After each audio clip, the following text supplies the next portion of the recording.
வதந்தி காரணமாக பெட்ரோல் விற்பனை நிலையங்களில் குவியும் வாகன ஓட்டிகள். தூத்துக்குடியில் 12ஆம் வகுப்பு மாணவி படுகொலை உள்ளிட்ட செய்திகளை டாப் 5 தமிழ்நாடு பகுதியில் பார்க்கலாம். பெட்ரோல் டீசல் தட்டுப்பாடு அச்சத்தால் திருவண்ணாமலையில் நள்ளிரவில் பெட்ரோல் விற்பனை மையங்களில் கேன்களுடன் வாகன ஓட்டிகள் குவிந்த காட்சிகள் தான் இவை. வளைகுடா நாடுகளில் போர் சூழல் காரணமாக பெட்ரோல் டீசல் விலை உயரும் என்று திருவண்ணாமலை சுற்றுவட்டாரத்தில் வதந்தி பரவியதாக கூறப்படுகிறது. இதைத் தொடர்ந்து குடிநீர் கேன், தண்ணீர் குடம் என கையில் கிடைத்தவற்றுடன் பெட்ரோல் விற்பனை மையங்களுக்கு திரண்டு வந்த வாகன ஓட்டிகள் நீண்ட வரிசையில் காத்திருந்து பெட்ரோல் டீசலை நிரப்பிச் சென்றனர். இதேபோன்று அரியலூர் மாவட்டம் பள்ளூரில் நள்ளிரவில் கேன்களுடன் பெட்ரோல் விற்பனை மையங்களுக்கு மக்கள் படையெடுத்துச் சென்றனர். காசு இருக்கிறவங்க 20 லிட்டர்ல 2-3 கேன் வாங்கி போறாங்க சார். நம்ம கிட்ட அந்த வசதி இல்லை. அரசாங்கம் எதனா இதுக்கு ஒரு அறிவிப்பு கொடுக்கணும். இது உண்மையா இல்லை பொய்யா? 300 ரூபாய் விற்கிறாருன்னு சொல்றாங்க. அது உண்மையா என்னன்னு தெரியல. நீங்க என்ன ஒன்று கொடுக்கணும். தீர்வு கொடுத்தாதான் நாங்கள் பயம் இல்லாமல் இருப்போம். இன்று முதல் 3 நாட்களுக்கு பெட்ரோல் விநியோகம் இருக்காது என்று பரவிய வதந்தி காரணமாக மயிலாடுதுறையில் உள்ள பெட்ரோல் விற்பனை மையங்களில் ஏராளமானோர் குவிந்ததால் கடும் நெரிசல் ஏற்பட்டது. விழுப்புரத்தில் வாகனங்களின் டேங்குகள் மட்டுமின்றி கேன் உள்ளிட்டவற்றிலும் பெட்ரோலை வாங்கி சென்றனர். இதனால் பல்வேறு இடங்களிலும் போக்குவரத்து பாதிக்கப்பட்டது. புதுச்சேரியிலும் பெட்ரோல் தட்டுப்பாடு என வதந்தி பரவிய நிலையில் வில்லியனூர், அரும்பாத்தபுரம் உள்ளிட்ட பகுதிகளில் உள்ள பெட்ரோல் விற்பனை மையங்களில் பெட்ரோல் வாங்க மக்கள் முண்டியடித்தனர். நாடு முழுவதும் 90 நாட்களுக்கு பெட்ரோல் டீசல் கையிருப்பில் உள்ளதால் வதந்திகளை நம்ப வேண்டாம் என தமிழ்நாடு பெட்ரோலிய விற்பனையாளர் சங்க தலைவர் தெரிவித்துள்ளார். ஈரான் போர் காரணமாக பெட்ரோல் தட்டுப்பாடு ஏற்படும் என பரவிய வதந்தியால் பெட்ரோல் நிலையங்களில் பொதுமக்கள் அதிக அளவில் கூடினர். இந்நிலையில் நியூஸ் 18 தமிழ்நாடு தொலைக்காட்சிக்கு தொலைபேசி வாயிலாக பேட்டியளித்த தமிழ்நாடு பெட்ரோலிய விற்பனையாளர்கள் சங்கத்தின் மாநில தலைவர் KP முரளி, பெட்ரோல் டீசல் தேவையான அளவிற்கு கையிருப்பில் இருப்பதாகவும் கேன்கள் மற்றும் பாட்டில்களில் வாங்க வேண்டிய அவசியம் இல்லை என்றும் விளக்கம் அளித்தார். 90 நாட்களுக்கு பெட்ரோல் டீசல் ஸ்டாக் இருக்கு, அகில இந்திய அளவுல இருக்கு அப்படின்ற தகவல் தான் எங்களுக்கு கிடைச்சிருக்கு. டீலர்களுக்கு பெட்ரோல் டீசல் இன்னைக்கு என்ன தேவையோ அந்த தேவையை ஆயில் நிறுவனம் நேற்றைய வரைக்கும் எங்களுக்கு வழங்கின்னு இருக்காங்க. அதுல எந்த விதமான அவங்க ரெஸ்ட்ரிக்ஷன் செய்யவே இல்லை. ஏதோ ஒரு புரளியா தான் இருக்குது. புரளி கலப்பி விட்டு அதனால ஒரு ஆர்டிபிஷியல் டிமாண்டை கிரியேட் பண்ணிக்கிற மாதிரி தெரியுது. அதனால மக்கள் இதனால பீதி அடைஞ்சு பெட்ரோல் டீசலை கேன்ல வாங்கின்னு போய் வச்சுக்கிறது என்ற அவசியம் தேவையே இல்லை. தங்கு தடையின்றி பெட்ரோல் டீசல் விநியோகம் நடைபெற்று வருவதாகவும் அவர் குறிப்பிட்டார். பொதுமக்கள் தேவைக்கு அதிகமாக பெட்ரோலை வாங்கினால் செயற்கையான தட்டுப்பாடு ஏற்படும் என்றும் KP முரளி எச்சரித்துள்ளார். சிலிண்டர் தட்டுப்பாடு காரணமாக பணி நேரத்தை குறைத்திருப்பதாகவும் திருமண ஆர்டர்களை ரத்து செய்துவிட்டதாகவும் அடையாறு ஆனந்தபவன் ஹோட்டல் உரிமையாளர் ஸ்ரீனிவாசன் தெரிவித்துள்ளார். ஆர்டர் இனிமே எடுக்க முடியாது. இந்த மாதிரி பல்க் ஆர்டர்ஸ் இதெல்லாம் கேஸ் எனி டைம் என்ன ஆகும்னு தெரியல. இதுக்கு மாற்று நடவடிக்கையாக நாங்கள் செய்கிறோம். எங்களை மாதிரி பல நிறுவனங்கள் கொஞ்சம் இடத்துல இண்டக்ஷன் அடுத்த எலக்ட்ரிக்கல் இதில் போயிருக்கோம்.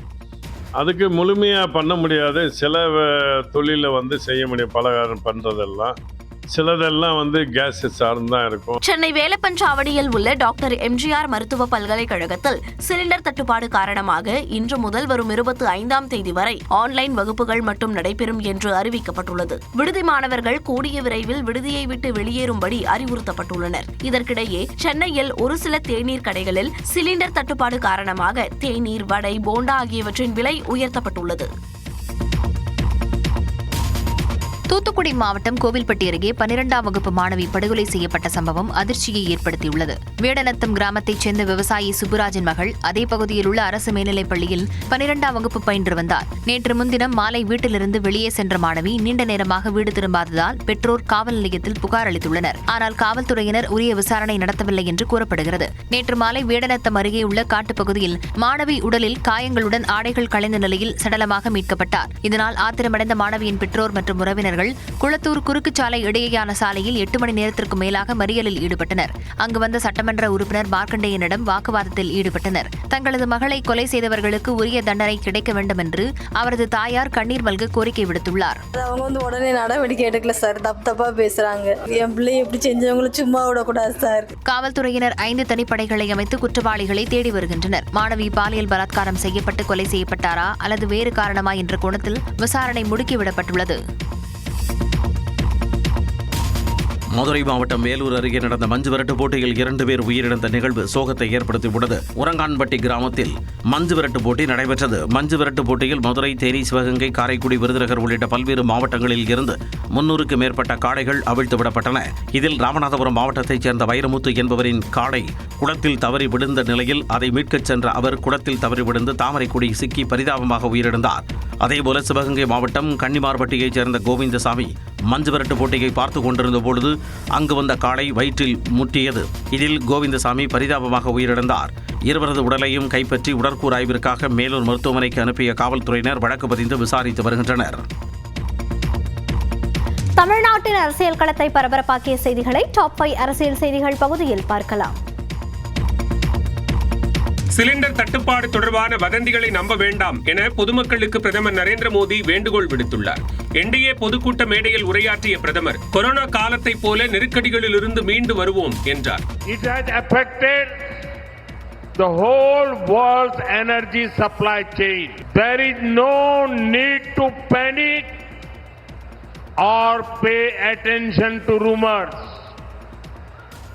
I would like to appeal to the people, let us spread only correct and verified information. தொடர்ந்து பேசிய அவர் மதுரை விமான நிலையம் தரம் உயர்த்தப்பட்டதை சுட்டிக்காட்டி பெருமிதம் தெரிவித்தார். Now our government has elevated Madurai airport to international status. By doing so, we are bringing the world to the doorstep of Madurai. மதுரையில் காலையில் பறிக்கப்படும் மல்லிகை பூவை மாலையில் பாரிஸ், பிரிட்டனில் விற்பனை செய்ய முடியும் என்றும் பிரதமர் மோடி கூறினார். சமையல் எரிவாயு எல்லாம் இந்த அளவுக்கு ஏற்றப்பட்டது மட்டுமல்ல, இந்த போருக்கு காரணமாக இருந்த அமெரிக்காவுக்கு அடிமையாக மோடி இருக்கிறார் என்று செயல்படக்கூடிய அளவுக்கு மக்கள் பேச ஆரம்பித்து விட்டார். ஆகவே விரட்டப்பட போகிறவர் மோடியை அவரை திமுக ஆட்சியோ அல்ல. திமுகவை ஆட்சியிலிருந்து அகற்ற மக்கள் தயாராகிவிட்டதாக கூறிய பிரதமர் மோடிக்கு திமுக அமைப்பு செயலாளர் RS பாரதி அளித்த பதில்தான் இது. சென்னையில் செய்தியாளர்களிடம் பேசிய அவர், திமுக ஆட்சியில் ஊழல் நடந்திருந்தால் அமலாக்கத்துறை விட்டு வைத்திருக்குமா என்று காட்டமாக கேள்வி எழுப்பியுள்ளார். எடப்பாடி மேல இமாலய குற்றச்சாட்டுகள்லாம் இருக்குது. அதுக்கு பக்கத்தில் இருக்கிற அன்புமணி மேல பயங்கரமான குற்றச்சாட்டுகள் இருக்குது. டிடிவி தினகரன் தேர்தல் கமிஷனுக்கு பணம் கொடுத்தாரு, மாட்டிக்கிட்ட ஊழல்லாம் இருக்கு. இவர்களை வச்சுக்கிட்டு ஊழலை பற்றி பேசுறதுக்கு மோடிக்கு எந்த முகம் இருக்குதுன்னு எனக்கு தெரியல. மத்திய பாஜக ஆட்சியில் தமிழ்நாட்டிற்கு அதிக நிதி ஒதுக்கப்பட்டுள்ளது என்பது வடிகட்டிய பொய் என்றும் RS பாரதி விமர்சித்தார். திமுக கூட்டணியில் அங்கம் வகிக்கும் அதிமுகவுக்கு 4 தொகுதிகள் ஒதுக்கீடு செய்து ஒப்பந்தம் கையெழுத்தானது. TR பாலு தலைமையிலான திமுக தொகுதி பங்கீட்டு குழு கூட்டணி கட்சிகளுடன் பேச்சுவார்த்தை நடத்தி தொகுதி பங்கீட்டை சுமூகமாக முடித்து வருகிறது. அந்த வகையில் திமுக தலைவர் மு.க. ஸ்டாலினும் அதிமுக பொதுச் செயலாளர் வைகோவும் தொகுதி உடன்பாடு குறித்து கலந்து பேசினர். அதன்படி எதிர்வரும் தேர்தலில் மதிமுக 4 தொகுதிகளில் போட்டியிடுவது என ஒப்பந்தம் கையெழுத்தானது. இதில் 3 தொகுதிகளில் உதயசூரியன் சின்னத்திலும் 1 தொகுதியில் தனி சின்னத்திலும் போட்டியிட உள்ளதாக அறிவிக்கப்பட்டுள்ளது.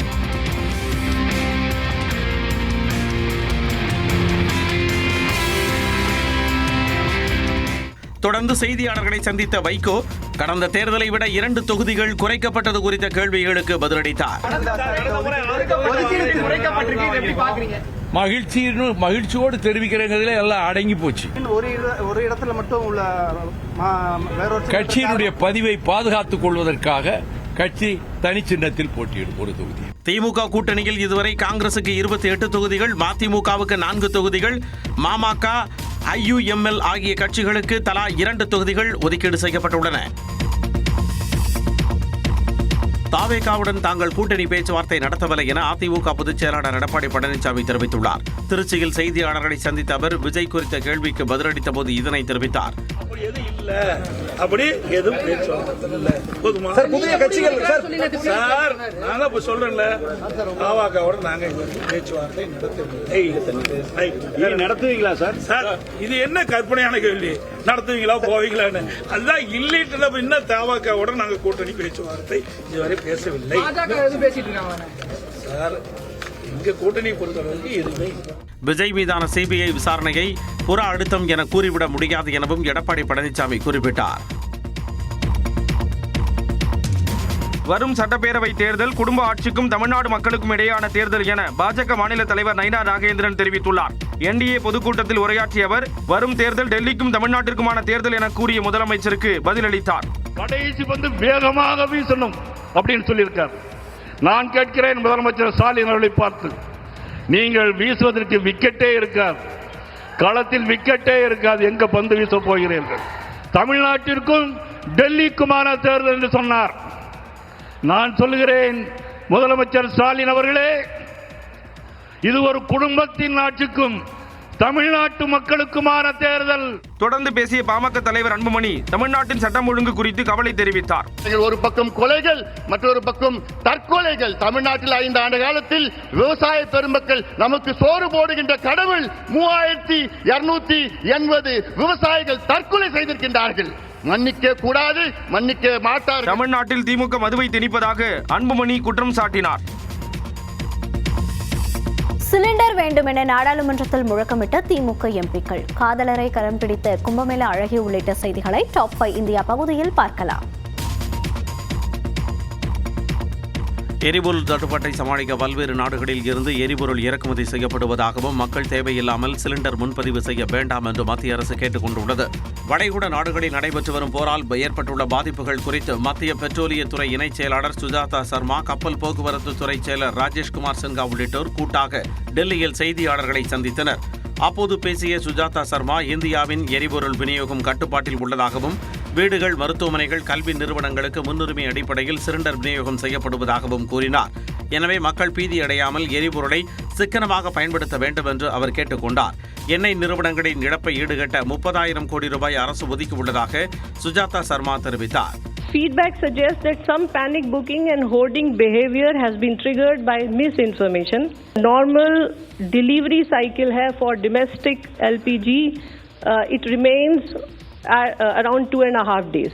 I request there is no need for customer to rush book the cylinder. தொடர்ந்து பேசிய ராஜேஷ்குமார் சின்ஹா, ஹோர்முஸ் நீரிணையில் 28 இந்திய கப்பல்கள் சிக்கியுள்ளதாகவும் அந்த கப்பல்களில் உள்ள 101 இந்தியர்களின் பாதுகாப்பை உறுதி செய்ய நடவடிக்கை எடுக்கப்பட்டுள்ளதாகவும் கூறினார். ஈரான், இஸ்ரேல் இடையிலான போரால் 2 இந்தியர்கள் உயிரிழந்திருப்பதாகவும் ஒருவர் காணாமல் போனதாகவும் வெளியுறவுத்துறை செய்தி தொடர்பாளர் ரன்தீர் ஜெய்ஸ்வால் தெரிவித்தார். माननीय अध्यक्ष जी, कोंकण रेलवे बहुत ही महत्वपूर्ण लाइन है, पूरे के पूरे कोंकण कोस्ट को कनेक्ट करने वाली लाइन है. நாடாளுமன்றத்தில் வணிக சிலிண்டர் தட்டுப்பாடு தொடர்பாக விவாதிக்க அனுமதி மறுக்கப்பட்டதால் சிலிண்டர் வேண்டும் என திமுக எம்பிக்கள் தமிழில் முழக்கமிட்டனர். வளைகுடா நாடுகளில் நிலவும் போர் பதற்றம் காரணமாக பல்வேறு நாடுகளில் எரிபொருள் தட்டுப்பாடு ஏற்பட்டுள்ளது. குறிப்பாக சமையல் எரிவாயு இறக்குமதிக்கு இந்தியா வளைகுடா நாடுகளையே பெருமளவு சார்ந்திருப்பதால் வணிக சிலிண்டர் தட்டுப்பாடு ஏற்பட்டுள்ளது. இதுகுறித்து விவாதிக்க மக்களவையில் திமுக உள்ளிட்ட எதிர்க்கட்சிகள் வலியுறுத்தினர். ஆனால் அனுமதி மறுக்கப்பட்டதால் திமுக எம்பிக்கள் தமிழில் முழக்கமிட்டனர். कोंकण रेलवे बहुत ही महत्वपूर्ण लाइन है, पूरे के पूरे कोंकण कोस्ट को कनेक्ट करने वाली लाइन है. முன்னதாக சிலிண்டர் தட்டுப்பாட்டை கண்டித்து பிரியங்கா காந்தி உள்ளிட்ட காங்கிரஸ் எம்பிக்கள் நாடாளுமன்ற வளாகத்தில் அமர்ந்து போராட்டம் நடத்தினர்.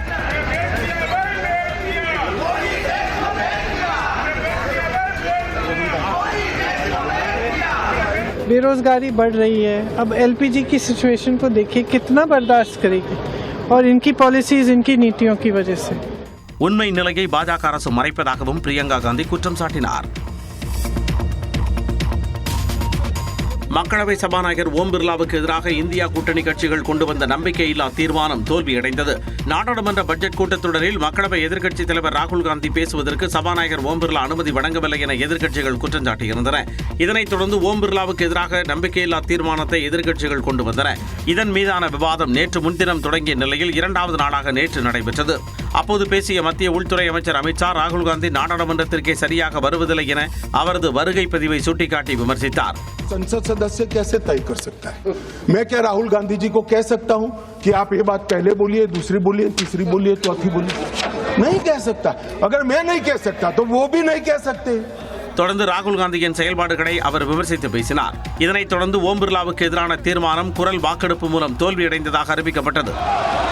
सभा की कार्रवाई गुरुवार 12 मार्च 2026 को प्रातः 11 बजे तक के लिए स्थगित की जाती है. இந்நிலையில் அமித்ஷாவின் குற்றச்சாட்டுகளுக்கு பதிலளித்துள்ள காங்கிரஸ் எம்பி பிரியங்கா காந்தி, நாடாளுமன்றத்தில் நடைபெற்ற விவாதம் சபாநாயகர் மீதுதானே தவிர ராகுல் காந்தி மீது அல்ல என தெரிவித்தார். அமித்ஷா தவறான வார்த்தைகளை நாடாளுமன்றத்தில் உதிர்த்ததாகவும் ஆனால் சபாநாயகர் இதனை கண்டிக்கவில்லை எனவும் பிரியங்கா காந்தி குற்றம் சாட்டினார்.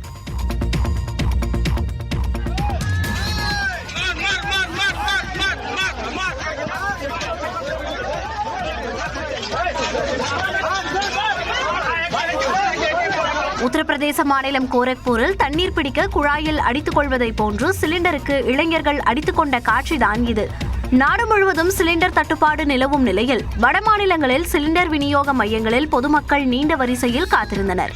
அந்த வகையில் உத்தரப்பிரதேச மாநிலம் கோரக்பூரில் சிலிண்டர் வழங்குவதற்கு வரிசையில் காத்திருந்த போது இளைஞர்களிடையே மோதல் ஏற்பட்டது.